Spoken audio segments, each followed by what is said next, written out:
मैं जहांगीर आलम आप सभी लोगों का पृष्ठ रसायन के इस भाग 9 में एक बार फिर से बहुत बहुत स्वागत है।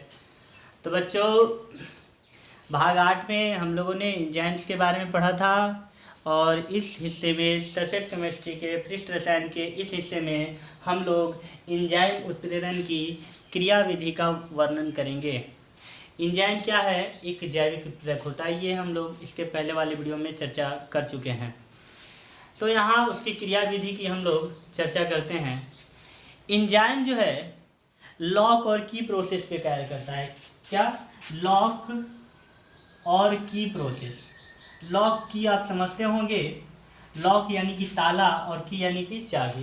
तो एंजाइम जो होता है लॉक और की प्रोसेस पे आधारित होता है। किस पे कार्य करता है? लॉक और की प्रोसेस पे। ठीक है बच्चों, ताला और चाबी प्रक्रिया पर एंजाइम उत्प्रेरण कार्य करता है। हम आप लोगों को इसके पहले वाले वीडियो में हम बता चुके हैं कि एंजाइम जो होते हैं अति विशिष्ट होते हैं। यानी कहने का मतलब एंजाइम जो है, प्रत्येक एंजाइम का अपना कार्य होता है, यानी कि वे पार्टिकुलर कार्य को करते हैं। पार्टिकुलर एंजाइम पार्टिकुलर कार्य को करते हैं। खास एंजाइम किसी खास कार्य को करते हैं। खास अभिक्रियक पर वे क्या करते हैं? अटैक करते हैं। सभी अभिक्रियक पर, सभी सबस्ट्रेट पे वे अटैक नहीं करते, आक्रमण नहीं करते। यानी कि हर एंजाइम एक खास सबस्ट्रेट पे, खास अभिकर्मक पे ही क्या करता है? अटैक करता है, आक्रमण करता है। तो बच्चों, एंजाइम क्या है? एंजाइम उत्प्रेरण जो है लॉक और की प्रोसेस पे आधारित होता है, यानी कि इस प्रक्रिया पे ये कार्य करते हैं। लॉक और की प्रोसेस क्यों कह रहा हूँ मैं? इसलिए क्योंकि एंजाइम जो है अति विशिष्ट होते हैं। हर एंजाइम का अपना कार्य होता है। ठीक उसी प्रकार आप एक ताले का चाबी अगर दूसरे ताले के चाबी में अगर डालते हैं तो वह नहीं खुलता है। यानी कि हर ताले का अपना एक चाबी होता है। क्या? हर ताले का अपना एक चाबी होता है। यानी कि अगर उस ताले को किसी अन्य ताले की चाबी से खोला जाए तो वह नहीं खुलता है। तो यहाँ पे एंजाइम जो है, हर एंजाइम जो है वह कार्य करता है एक खास सबस्ट्रेट पे। यानी खास सबस्ट्रेट पे, खास सबस्ट्रेट के लिए खास एंजाइम की आवश्यकता होती है। सभी अभिकर्मक पे, सभी अभिक्रियक पर सभी एंजाइम उत्प्रेरक कार्य नहीं करते हैं।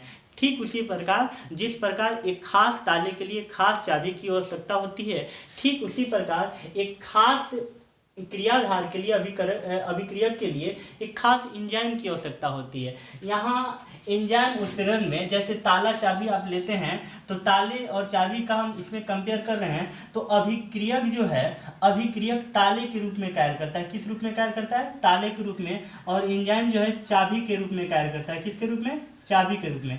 तो जिस प्रकार एक खास ताले के लिए खास एंजाइम की आवश्यकता होती है बच्चों, ठीक उसी प्रकार एक खास सबस्ट्रेट के लिए खास एंजाइम की आवश्यकता होती है। ठीक है ना? यानी कि सभी सबस्ट्रेट पे, सभी अभिक्रियक पर सभी एंजाइम कार्य नहीं करते हैं। ठीक उसी प्रकार जिस प्रकार की सभी ताले एक चाबी से नहीं खोले जा सकते हैं, एक ताले के लिए एक चाबी की आवश्यकता होती है। तो होता क्या है कि यहाँ पे जो अभिक्रियक होते हैं, जिस पे एंजाइम को जाके क्या होना है? अटैक करना होता है। यानी कि ताले में चाबी को जाके क्या होना है? इंटर करना होता है। तो अभिक्रियक पर क्या होते हैं? एंजाइम जाके प्रहार करते हैं। और जब अभिक्रियक पर एंजाइम जाके प्रहार करते हैं तो इस प्रकार हो जाते हैं। यानी कि ये अभिक्रियक है और ये एंजाइम है, अगर इसमें इंटर करता है तो ये इस प्रकार हो जाएगा। इस पे जाके क्या कर रहा है? इसके हिस्से पे, ये हिस्सा एंजाइम का क्या कर रहा है? इस पे प्रहार कर रहा है। तो ये जाके ज्वाइंट हो जाते हैं। तो ये जो है ये संकुल है, एक कॉम्प्लेक्स है। किसका कॉम्प्लेक्स है? तो एंजाइम का और अभिक्रियक का। इसलिए हम लोग इसको क्या कहते हैं? एंजाइम क्रियाधार संकुल। क्या कहते हैं दोस्तों? एंजाइम क्रियाधार संकुल। तो एंजाइम क्या करता है?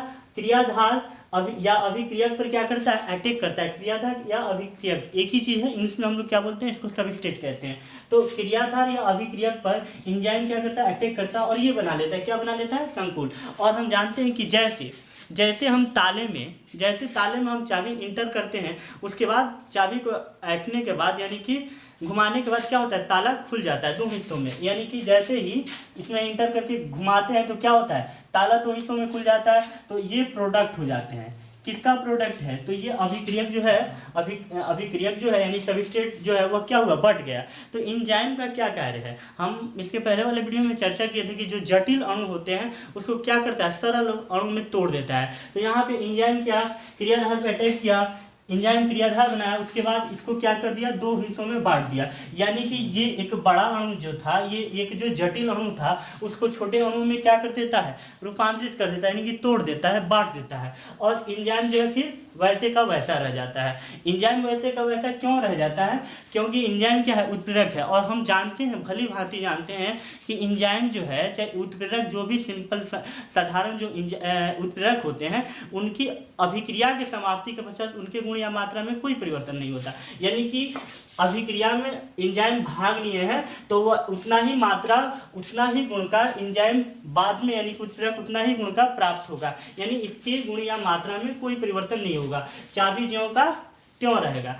तो एंजाइम उत्प्रेरक की क्रिया विधि किस प्रकार कार्य करती है, तो एंजाइम और उत्प्रेरण की जो क्रिया विधि है, लॉक और की प्रोसेस पे आधारित होती है। किस पे आधारित होती है बच्चों, लॉक और की प्रोसेस पे आधारित होती है। जिस प्रकार एक खास ताले के लिए खास चाबी की आवश्यकता होती है, ठीक उसी प्रकार देखिए यहाँ पे एंजाइम जो है चाबी की तरह कार्य करता है, और क्रियाधार अभिक्रियक यानी सबस्ट्रेट क्या करता है, ताले की तरह कार्य करता है। जिस प्रकार एक खास ताले के लिए खास चाबी की आवश्यकता होती है, ठीक उसी प्रकार एक खास अभिक्रियक के लिए खास एंजाइम की आवश्यकता होती है, और ये क्या करता है, उत्पाद में बांट देता है। इस प्रकार दोस्तों एंजाइम उत्प्रेरण क्या करता है, कार्य करता है। एंजाइम उत्प्रेरण की ये क्रिया विधि है। तो बच्चों इसका हम लोग लैंग्वेज लिख लेते हैं। बच्चों ये एंजाइम उत्प्रेरण का लैंग्वेज है।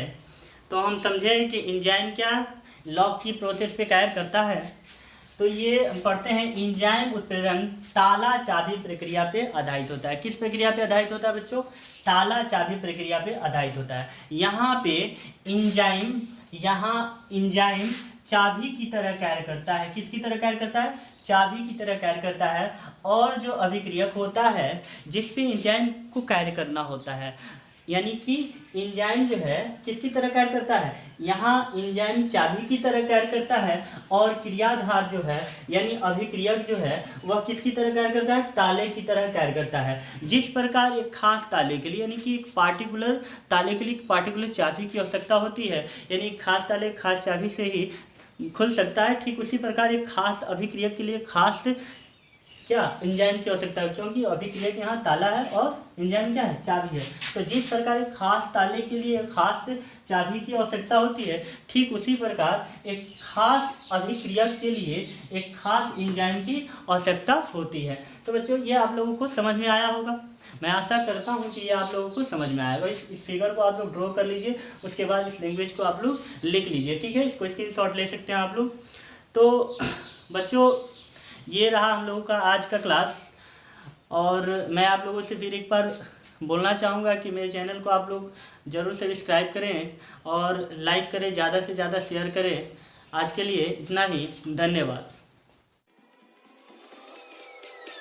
Peace.